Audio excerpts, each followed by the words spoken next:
Get ready for an all-new Rob on the Road. Planes, trains, and automobiles. We'll take flight back in time. Just look at that, the Aerospace Museum of California, massive planes everywhere. Plus, walk through the doors of the past at the California State Railroad Museum and see how tracks laid a new foundation for the West. And later in the show, we'll take you out to the California Automobile Museum. Rob on the Road, Planes, Trains, and Automobiles starts now. It's Rob on the Road, discovering the stories that capture the unique spirit of Northern California. Here's KVIE's Rob Stewart. Northern California is home to rich and deep history that really celebrates transportation.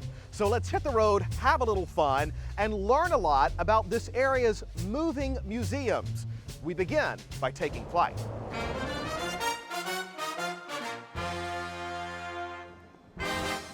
Well, we're taking you inside the Aerospace Museum of California. This place is filled with more than 40 aircraft, as well as hundreds of pieces of memorabilia. Here's the curator, Barry Bauer. Good to see you, Barry. Nice to meet you. You're checking out an amazing piece of aircraft here. Tell me about this. Well, this is the oldest aircraft that we have in the museum. It's a 1932 Curtiss-Wright B-14B. Only two of them were built. One of them crashed in 1934, so you are looking at the one and only. Well, it's amazing that this is a one-of-a-kind aircraft as well as a piece of artwork, in my opinion. This place is full of them, so let's go check it out. All right. Okay. Barry, look at this plane. Tell me about this one. It is absolutely beautiful. Well, this is a Fairchild PT-19B, a training aircraft, often called the Cradle of Eagles. Why? Because during the Second World War, almost every Army Air Force pilot at one point or another flew in this in his training process. So hundreds of thousands of pilots learned to fly in this type of aircraft. That's amazing. And when would this plane have been used? From what years? This aircraft was used for training in the military from about 1940 through the end of the Second World War. Just as the war ended, jets were coming into service and they needed jet trainers instead of the old-fashioned propeller types. I bet you have some volunteers here that actually flew. We have a number of guys that look at this fondly and remember their days as they were a cadet learning to fly. Well, there's so much to see. I'm excited, so let's go. All right. And this really is how this place comes alive. This is volunteer Lee Wilner here, refinishing what? What is this, Barry? This is a Cessna UC-78 training aircraft from the Second World War era. Every piece of this will be eventually refurbished, restored to look like new. The skilled craftsmen working here will be on this for years. Well, the craftsmanship is just unbelievable looking at this. It's really shocking. It is amazing to look at this and see those tiny little pieces of wood just glued and tacked together with tiny brads. When it's all formed together and covered with fabric and the skin is on there, binds it all together, and it does become a thing that can lift people into the air and fly around in the sky. It's amazing when you see how this thing was built. Is this a dying art? Absolutely so. The new generation is not using wood and fabric anymore. They're composite plastics, new metals, foam, stuff like that is now what aircraft are made of. So skilled craftsmen like Lee are a dying breed, and we value them immensely. This is so cool. Look at this cockpit. What year is this from? This is from the early 1940s, maybe 1942, 43 at the latest. And being brought back to life. Piece by skilled craftsmen that have a real intense desire to see their history preserved and restored. Absolutely. Now back it up, watch that wing to the... You got plenty on this one. Barry, this is a U.S. Navy plane from when? This is from the 60s and 70s. This is actually an A-4 attack plane. This is the exact type of aircraft that Senator John McCain was shot down over North Vietnam. Really? Yes, he was flying one of these at the time. But this one is painted, obviously, in a special color scheme, the markings of the U.S. Navy's flight demonstration team, the Blue Angels. Blue Angels, They yes. flew this aircraft, this type of aircraft, for a very short period during the 70s. And we acquired an example from the Navy, flying their colors, so to speak, as a special exhibit here at the museum. My grandmother was in the Navy. See, we have a connection with almost everybody in the area. I bet you do, I bet you do.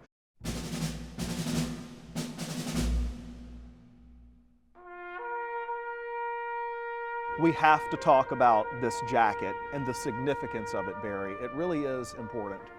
Well, I hope your viewers are aware of the Tuskegee Airmen, the first African Americans to fly and fight for the United States during the Second World War. They fought, as they say, against two enemies, the Nazis and racial prejudice here in the United States. Can we talk about civil rights leaders? Absolutely. These folks were at the forefront during the Second World War.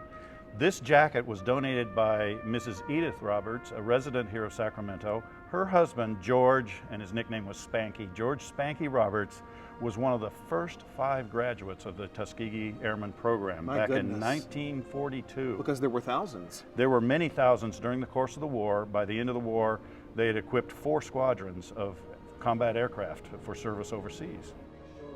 And here we have an exhibit about the moon. And tell me about this little Charlie Brown doll. This Charlie Brown doll was a very special artifact for us. It was presented by the astronauts from Apollo 10. They were the ones just before the first moon landing. They actually circled the moon, had this Charlie Brown doll with them in their capsule, brought it back to Earth after getting within 9 miles of the moon, and presented it to General Samuel Phillips, the director of the Apollo program. My goodness. And I see you have some really cool things hanging from the ceiling. Well, let's go upstairs and take a look. All right, let's go. What a cool view when you come upstairs. Isn't it, though? It's really, I mean, those planes outside, it's just breathtaking. What is this blue thing right here? This small blue aircraft is an unmanned, a pilotless drone built by a company here in Sacramento, Composite Engineering Incorporated. It is used as a target drone by the Navy, by the Air Force, to train people in shooting things down with missiles. Built right here in Sacramento. And yes, sir. Aerojet? Also in the Sacramento area, Aerojet has been building rocket motors and engines in Rancho Cordova for over 50 years. Wow, so there is a huge impact in this area when it comes to aerospace. Still, yes. Still alive and well. We got to get outside. I tell you, I look at that view and it's just so pretty over there. So let's take a journey.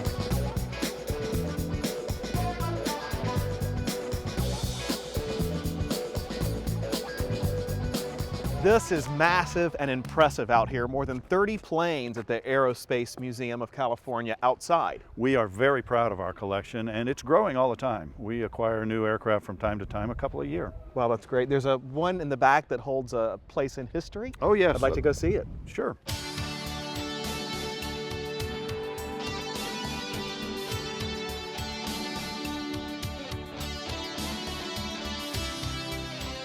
This plane is historic. Tell me why, Barry.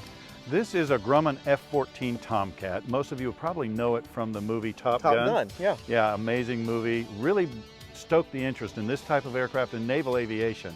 This particular aircraft, this F-14 was the very last one to make a takeoff from an aircraft carrier. It flew off of the Theodore Roosevelt in the Persian Gulf back in 2005, flew back to the States, flew right here to McClellan in Sacramento. Really? And was handed over to the museum. The very last one to take flight. The very flight. last one to take flight from an aircraft carrier was this bird itself. So how'd you get it? Through contacts. We had one of our board members was a naval aviator, and he knew people, he talked to people. We got in contact with the Museum of Naval Aviation in Pensacola, Florida, and said, we'd like a Tomcat. And here she is. And you got it. Look at this U.S. Air Force plane. It is absolutely huge. Tell me about it. This is a Lockheed C11. It's an electronic warfare or observation aircraft. Has the huge antennas on the top and the bottom.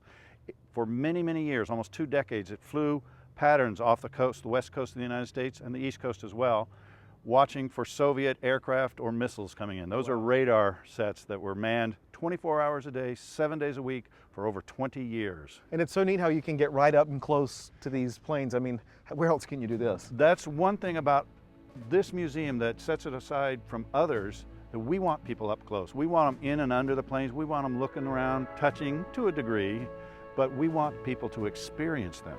And you can't do that behind a barricade. This one's from the Air Force, and you can actually get right inside.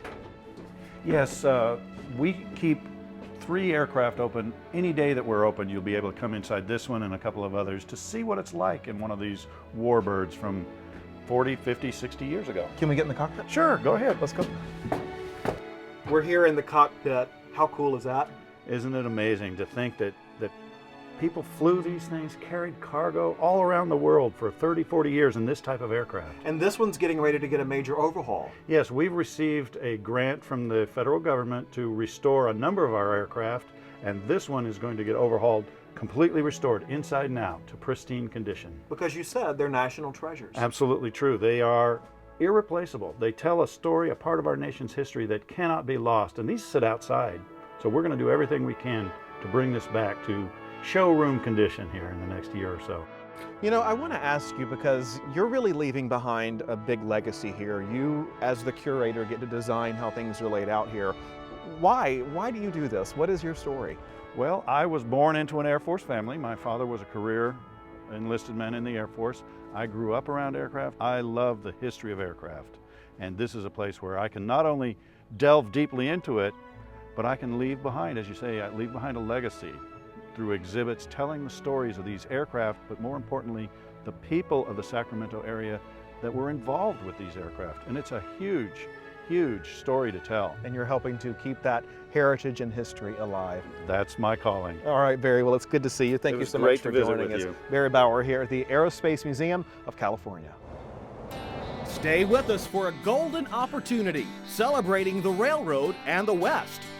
And later, we'll take you to the amazing California Automobile Museum for a cruise back in time.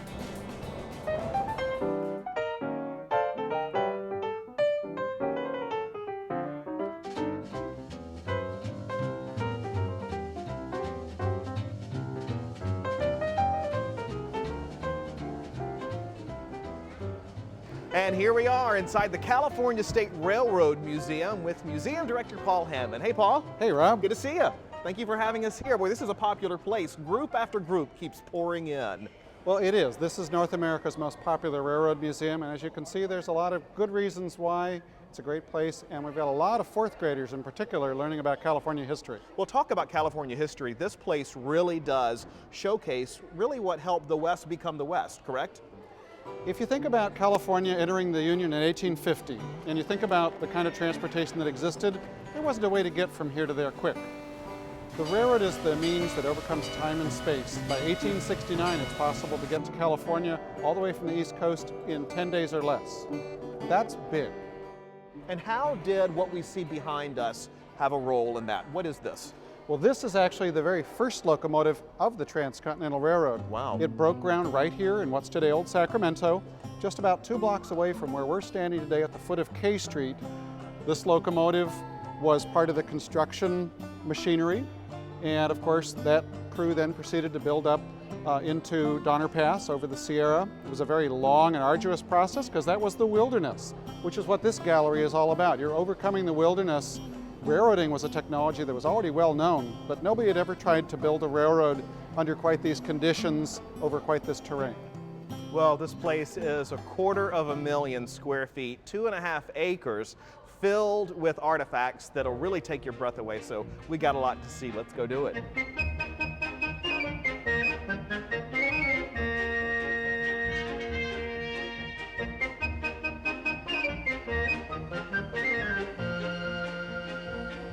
Welcome to the Great Hall. The last room was about building California. You say this is about transforming California. Yes. Now that we've got the Transcontinental Railroad built, we've seen that. This is about that incredible transformation of time and space, whereas you were taking a wagon or a stagecoach or maybe a sailing ship that could take you months to get to California. Now you got passenger cars. Now you got passenger cars. There still are not dining cars, sleeping cars, things we recognize today. These are coaches, and that was standard.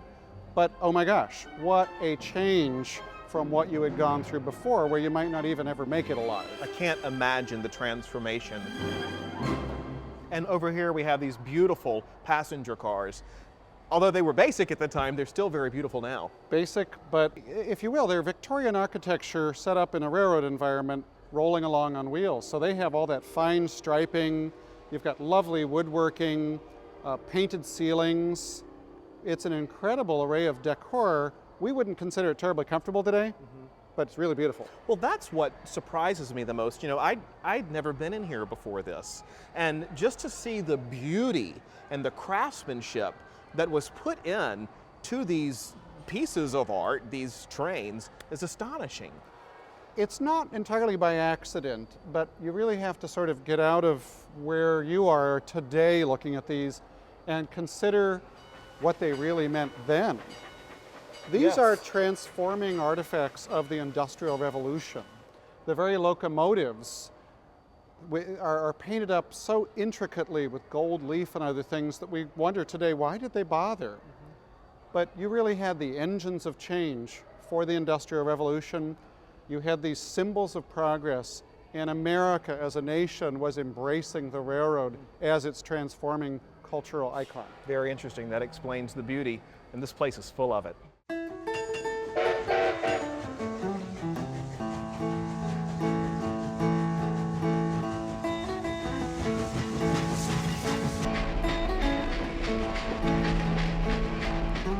And welcome to the 20th century steam engine. We've moved from the intricacies and the beauty to power and speed, right?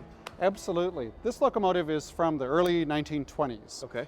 And unlike those earlier locomotives we've been looking at, this is technology, progressing, the size of the boiler, the pressure of the steam, the speed capabilities. Those locomotives we were looking at earlier perhaps could go 30, 35 as a top speed.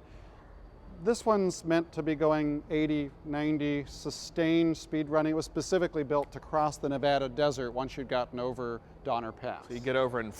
Exactly. So this was a passenger locomotive, and it is the size of drivers in steam technology. You don't have gears per se like we're used to in our automobile. So the size of the wheels computes to the ability to go faster. And it's kind of amazing, though, to think about all of this machinery moving at those kinds of speeds. These wheels would be turning really fast. It's all counterweighted. Really quite a marvel of engineering for its time. Gotcha. And then what came after this?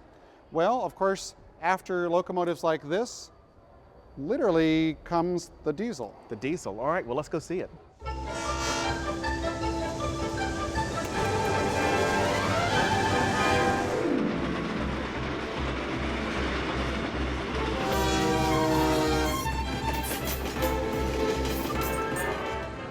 And we really are seeing railroad history come alive here today. We moved from the steam engine to the diesel locomotive. Tell me about it. Well, steam, of course, in American railroading is what we all still seem to associate with the railroad. But as a practical matter, starting in the 30s, we began to bring aboard the technology of the diesel engine, which then generated electricity to run motors. And it was lighter weight, and ultimately it was going to propel us a lot faster along the rails to pull streamlined trains such as this dining car you see here from the famed train, the Super Chief, which was LA to Chicago. So this locomotive happens to be from right around 1950, but locomotives that looked pretty darn similar were pulling this other train in 1937, and they were pulling trains right up into the beginnings of Amtrak. If you will, this is when the passenger train assumed its modern form. But this was the peak of U.S. travel, and it certainly was the peak of speed on U.S. railroads. And you see these intricate cars, these dining cars, the passenger cars we walk through, and you see where people slept on these cars. You even have one that moves when you go through it. Boy, talk about an interactive experience. This is it. Absolutely. I mean, again, our job is to bring this history alive here at the museum. With all of these folks going through today, their parents or their grandparents probably even traveled by train. So much of that gets handed down in our setting here. Many kids today have never even ridden a train, but someone in their family usually has. And so it's really intergenerational learning. We certainly hope that it's also going to rekindle not only the desire to look back at history, see how important railroads have been, but to think about the possibilities that railroads offer as we look for solutions to greening our world.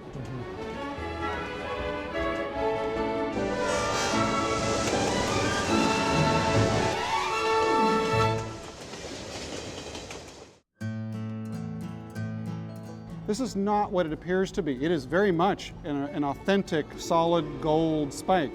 It's engraved exactly the same way, with a couple of exceptions, as the one that traveled to Promontory and became that last spike driven into the very last tie. And you call this the lost spike? But this is the lost spike, exactly, because this one was cast by the same person at the same foundry in San Francisco, engraved at the same jewelry company, but it was held as a keepsake by that family, and literally up until just a few years ago, they decided they wanted to see it go on display for the public to admire, and so it's ended up here. Thank you so much for having us here to the California State Railroad Museum. Boy, I learned so much today, so thank you. Our pleasure. It's really a treasure for all the people as part of our state park system, too. Absolutely, come out and see it.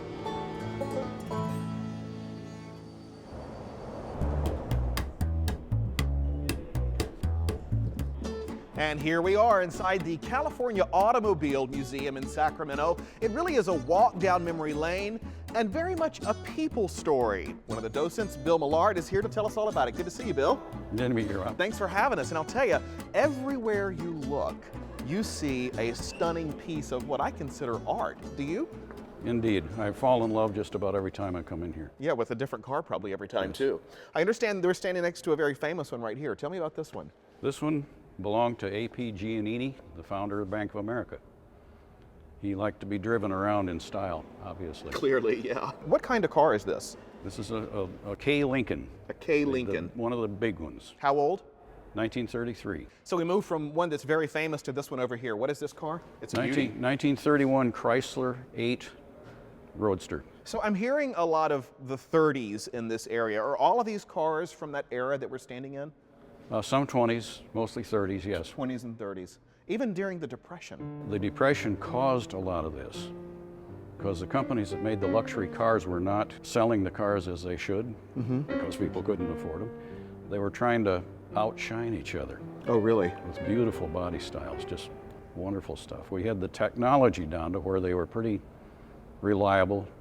You depended on the car to get you there, and it would. Where you see people walking around here and they're just smiling and staring at these cars. How many cars are here? About 150 to 160, depending on. And most of them work. Most of them work. All right, well, we've got a lot to see, so let's go check it out. Indeed. Come on, Bill.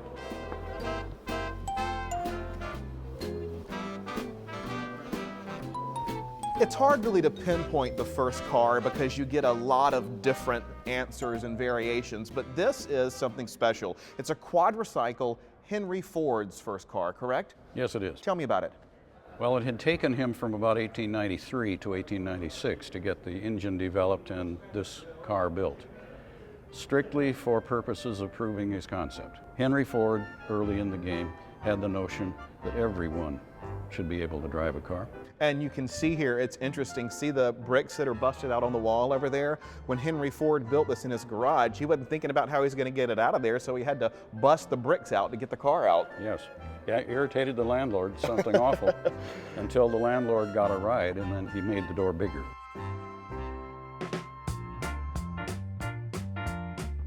This is the hot rod era, era that really got popular after World War II. We're now talking with docent Ken Jordan. Good to see you, Ken. Nice to see you, Rob. And so why did this type of car boom after World War II? Well, World War II ended, the soldiers and everyone wanted to just get the frustrations out of their mind, out of their bodies, and they found that, you know, the late 20s, early 30s Ford's Roadsters were inexpensive and easily modified into something that could go fast. How fast would these cars have gone? Well, at that time, I had a 40 Ford Coupe that I took at 134 miles an hour. You're kidding. So, and it only had minor modifications. No wonder they're called hot rods.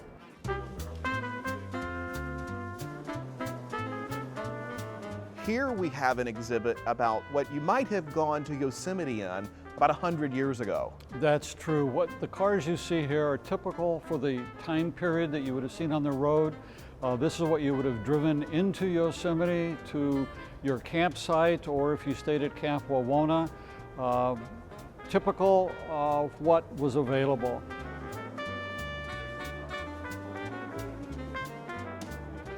So this area is called the parking lot. Lots of different cars here, a lot of them from the 50s. Right, these are typical of what you would see in a parking lot in the 50s. Maybe not too many Corvettes, but you would see Chevys and Oldsmobiles and Buicks and Mercurys here. Ken, so nice talking to you. We're going to go hook up with your colleague Bill over here to do some more touring here at the California Automobile Museum. We'll see you later, okay? Thank you.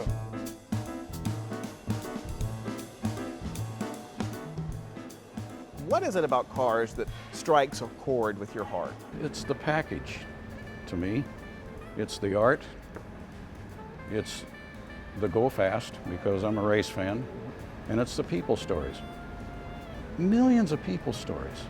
And I feel that the study of automobiles and automotive history is sort of like drifting toward a galaxy. There's no way you could absorb all that in a lifetime. So I'm guaranteed to be occupied the rest of my life. Well, that's a very wonderful thing to say. It's so good to see you, Bill Millard. Thank you for having us here. It's been fun. It's been a lot of fun at the California Automobile Museum. What fun. Hey, check out all of our programs on my website at kvie.org/RobOnTheRoad. There you can also send me your story ideas. I'd love to hear from you. We'll see you next time, right here on Rob on the Road.